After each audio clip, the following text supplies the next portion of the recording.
Live from the world's capital markets, here are the latest financial headlines brought to you by News Factory. Hello and welcome to Wednesday's financial news. Stay with us for more market headlines. The dollar rose 0.4% against the yen in the last trading session. The stochastic indicator is giving a negative signal, going against our overall technical analysis. The Bitcoin dollar pair plummeted 2.8% in the last session. According to the stochastic RSI, we are in an oversold market. The gold dropped 0.6% against the dollar in the last session. The ROC is giving a positive signal. The oil dollar pair plummeted 1.4% in the last session.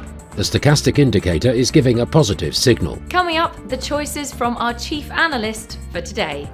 Gold held little change near the weakest level in more than 2 years as investors weigh the likely size of the Federal Reserve's looming interest rate hikes, which could put renewed pressure on the precious metal.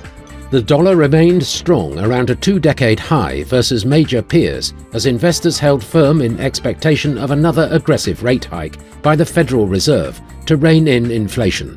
Demand for cryptocurrencies as a payment method has drastically declined over the past 6 months, according to Takis Georgakopoulos, Global Head of Payments at JP Morgan Chase & Co. Those were today's major economic events, and now moving on to world financial headlines.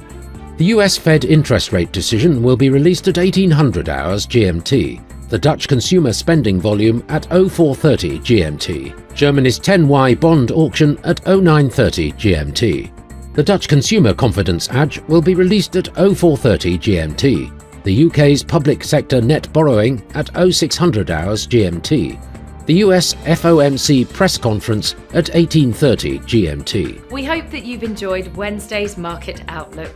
On behalf of all of us here, we wish you a productive trading day. Be sure to join us tomorrow morning for the latest news and events from the financial markets.